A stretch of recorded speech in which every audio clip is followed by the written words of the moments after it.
है दोस्तों। आज के वीडियो में हम बात करेंगे आखिर पत्नी की वह कौन सी 3 चीज होती है जो हर पुरुष को देखना चाहिए। दोस्तों, जो पुरुष अपने पत्नी के इन 3 चीजों को देखता है वह अपने जीवन में कभी भी गरीब नहीं रहता। उसके घर में सदैव माँ लक्ष्मी का वास रहता है और माँ लक्ष्मी की कृपा दृष्टि उनके ऊपर सदैव बनी रहती है। दोस्तों, आज की वीडियो में हम बताएंगे कि आखिरकार वह कौन सी 3 चीज हैं जो हर पुरुष को अपनी पत्नी के देखनी चाहिए। दोस्तों, उससे पहले आप सभी से निवेदन है, यदि चैनल पर आप लोग नए हैं या आप हमारे राइट टॉक यूट्यूब चैनल पर पहली बार आए हैं तो कृपया करके चैनल को सब्सक्राइब कर लें, क्योंकि दोस्तों हम अपने चैनल पर रोजाना ऐसे ही ज्ञानवर्धक और मोटिवेशनल वीडियो अपलोड करते रहते हैं।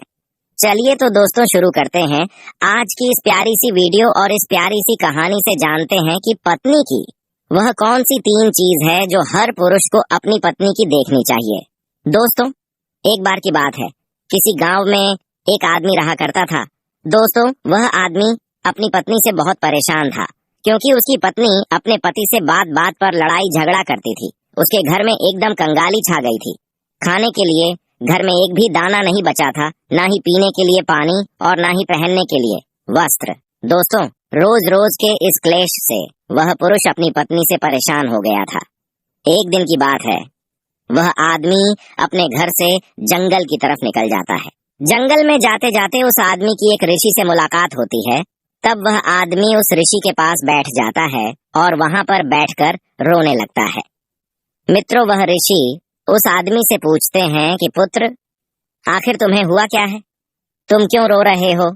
तब आदमी उस ऋषि को बताता है कि महाराज, मेरे घर में मेरे पत्नी और मेरे 2 छोटे छोटे बच्चे हैं। मेरी पत्नी मेरी कोई भी बात नहीं मानती है, बात बात पर मुझसे लड़ाई झगड़ा करती है, जिसकी वजह से मेरा एक छोटा सा बिजनेस था वह भी बंद हो गया और अब हम घर में दाने दाने के लिए मोहताज है। हमारे घर में खाने के लिए कुछ भी नहीं है, पीने के लिए पानी नहीं है और पहनने के लिए वस्त्र नहीं है।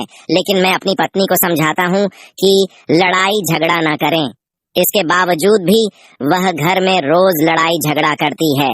इस वजह से मैं बहुत दुखी हूँ और बहुत परेशान हूँ, इसलिए मैं घर छोड़कर आपकी शरण में आया।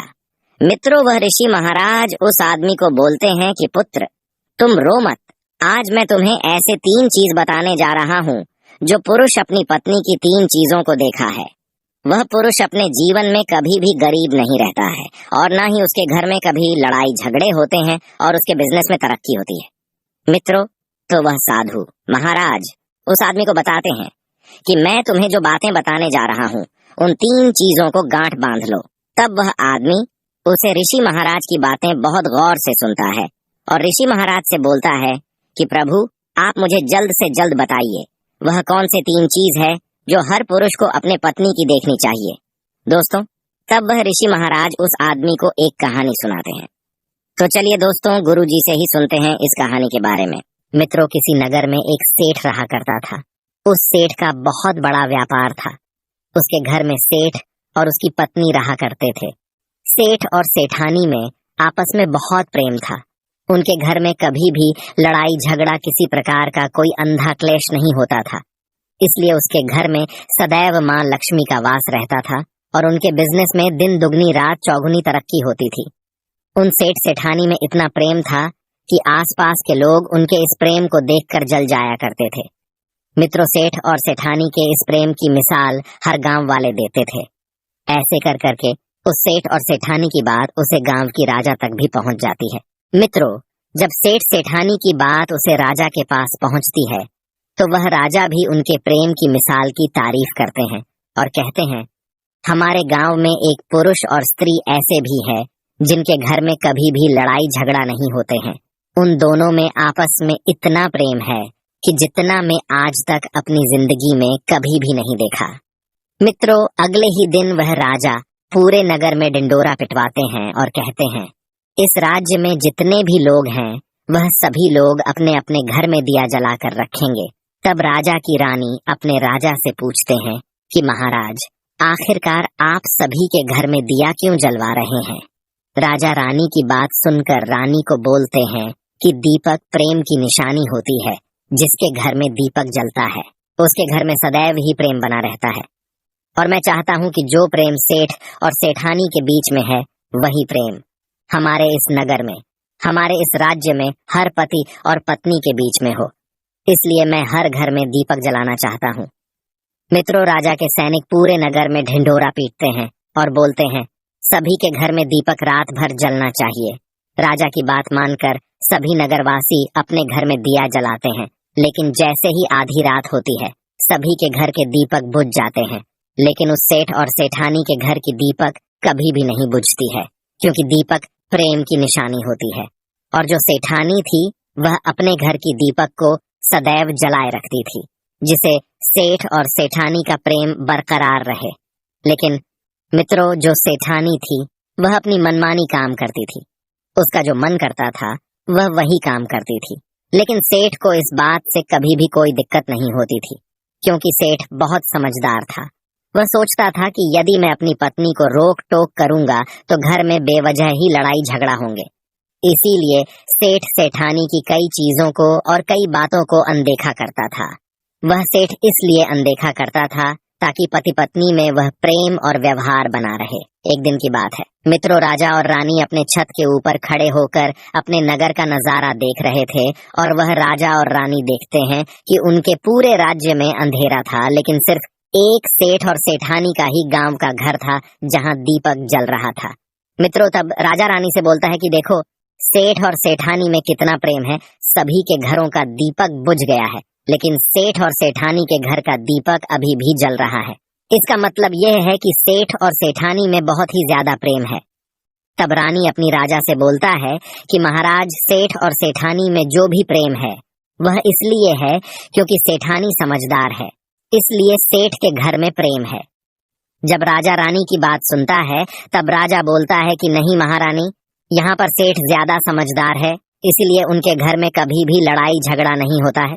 दोस्तों, रानी बोलती है कि सेठानी समझदार है, राजा बोलते हैं कि नहीं, सेठ समझदार है। मित्रों, सेठ और सेठानी की बात को लेकर राजा और रानी में बहस होने लगा। तब राजा बोलता है कि देखो, हमें बहस करने की जरूरत नहीं है, क्यों ना हम दोनों उनका एक परीक्षा ले। परीक्षा में जो पास होगा वही समझदार होगा। राजा और रानी अपने बात से सहमत हो गए और उन दोनों की परीक्षा के लिए तैयार हो जाते हैं। तब राजा अपने महल में जाता है और अपनी दासी को बुलाता है और वह अपने दासी से बोलता है, उस सेठ के पास जाओ और जो जो प्रश्न मैं तुमसे बोल रहा हूँ वह तुम सेठ को बोलना। वह दासी बोलती है, ठीक है महाराज। फिर वह दासी राजा की बात सुनकर सेठ के पास जाती है। इस समय ही सेठ की पत्नी बाजार गई थी कुछ सामान लेने के लिए मित्रों। तो वह राजा की दासी सेठ से बोलता है कि सेठ जी, मैं राजमहल से आई हूँ, राजा साहब ने मुझे भेजा है। वह सेठ उस दासी को बोलता है कि बताइए, मैं आपकी क्या सेवा कर सकता हूँ, आप बैठिए, मैं आपके लिए पानी लेकर आता हूँ। तब दासी सेठ से बोलती है, नहीं सेठ जी, मैं राजा की दासी हूँ, बस आपके पास राजा के समाचार लेकर आई हूँ। तब सेठ बोलता है कि ठीक है दासी, आप मुझे बताइए राजा साहब ने क्या समाचार भेजा है। मेरे लिए तो वह दासी सेठ से बोलती है कि सेठ जी, राजा साहब ने मुझे यह बोले, यदि तुम अपनी पत्नी को छोड़ देते हो तो वह तुम्हें खूब सारे हीरे और जवाहर देंगे, तुम्हें राजमहल में एक अच्छे पोस्ट पर नौकरी भी देंगे। लेकिन सेठ राजी नहीं हुए। इस बात पर रानी ने राजा से बोला था कि नहीं सेठ समझदार नहीं है, सेठानी समझदार है। दोस्तों, सेठ और सेठानी के बातों को लेकर राजा और रानी में फिर से कहासुनी होने लगी। तब रानी राजा से बोलता है कि तुमने सेठ की परीक्षा ली है, मैं भी सेठानी की परीक्षा लेना चाहती हूँ। तब इससे बात स्पष्ट हो जाएगा कि सेठ और सेठानी में कौन ज्यादा समझदार है। तब रानी अपने राजमहल से एक दास को उस सेठानी के पास भेज दिया और अपने दास से बोलती है कि जो मैं तुम्हें बोल रही हूँ यह सारी बात जाकर उस सेठानी को बोलना। तब राजा का दास उस सेठानी के पास जाता है। सेठ अपने काम के सिलसिले में कहीं बाहर गया हुआ था, घर पर सेठानी ही अकेली थी। मित्रोदास मौका देखकर उस सेठानी के पास पहुंचता है और सेठानी से बोलता है कि सेठानी जी, मैं राजमहल से आया हूँ, मुझे रानी साहिबा ने भेजा है। तब वह सेठानी बोलती है, ठीक है बताइए किस लिए तुम्हें रानी साहिबा ने मेरे पास भेजा है। तब दास सेठानी से बोलता है कि रानी साहिबा ने बोला है यदि तुम अपने पति को छोड़ दोगी तो वह बहुत सारे हीरे जवाहरात देंगी, और अगर तुम अपने पति को मार दोगी तो वह तुम्हें अपने राज्य का आधा हिस्सा दे देंगी।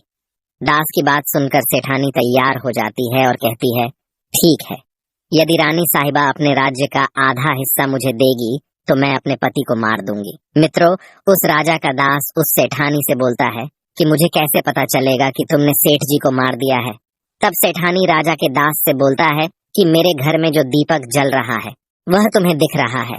तब दास बोला, हाँ, दिख रहा है।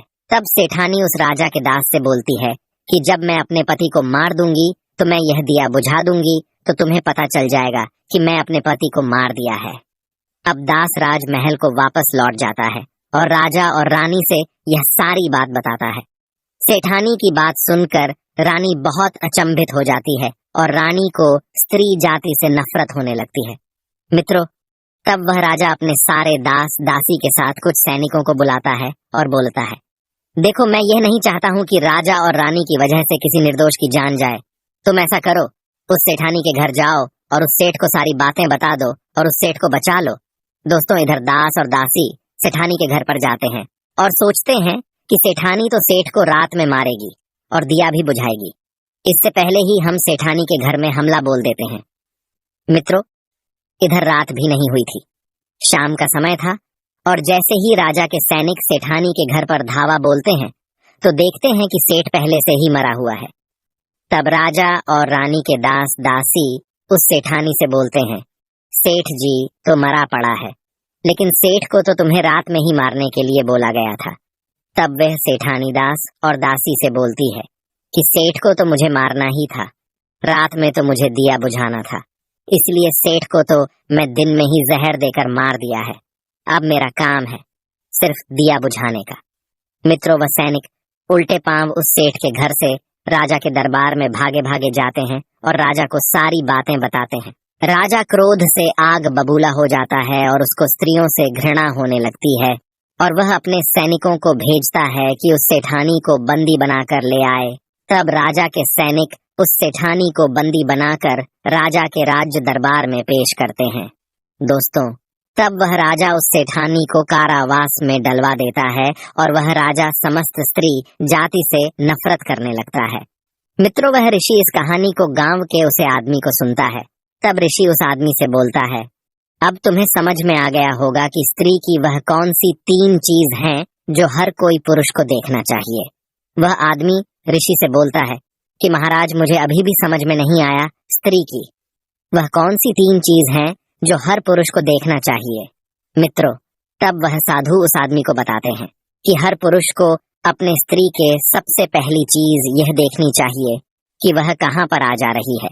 जो पुरुष अपनी स्त्री की यह चीज देखता है कि पत्नी कहाँ पर आ रही है, कहाँ पर जा रही है, उस घर कभी लड़ाई झगड़ा नहीं होते हैं और वह अपनी पत्नी के ऊपर नियंत्रण कर पाती है। पुरुष को पत्नी के अंदर दूसरी ये चीज देखनी चाहिए कि उसकी पत्नी के बोल चाल कैसे है, वह अपने पति की इज्जत कर रही है कि नहीं, अपनी पति की बात मान रही या फिर नहीं। जो स्त्री अपने पुरुष की बात नहीं मानती है, अपने पति की इज्जत नहीं करती है, वह अपने पति के साथ कुछ भी कर सकती है, जैसे कि उसे सेठानी ने उसे सेठ के साथ किया था। तीसरी बात, अपने स्त्री के चाल चलन। मित्रों, अपनी स्त्री के चाल चलन को देखना चाहिए। जो पुरुष अपने स्त्री के चाल चलन को देखता है और उसके चाल चलन पर उससे ज्यादा प्रेम नहीं करता है तो उसको कंट्रोल में कर रखता है, तो उसके घर में लड़ाई झगड़े नहीं होते हैं। जो स्त्रियां अपने घर में मनमानी करती हैं और अपने पुरुष की बात नहीं मानती है तो उनके घर में इस तरीके की मुसीबत आती है। तो मित्रों, ये 3 बातें वह ऋषि महाराज उस आदमी को बताते हैं और वह आदमी ऋषि की बात को गांठ बांध लेता है और ऋषि के चरण स्पर्श करके अपने घर को चला जाता है। मित्रों, उम्मीद करता हूँ कि इस कहानी से आपको बहुत कुछ सीखने को मिला होगा। वीडियो पसंद आई हो तो एक लाइक करें और अपने परिवार व दोस्तों के साथ शेयर करें। मिलते हैं फिर एक नई वीडियो में। तब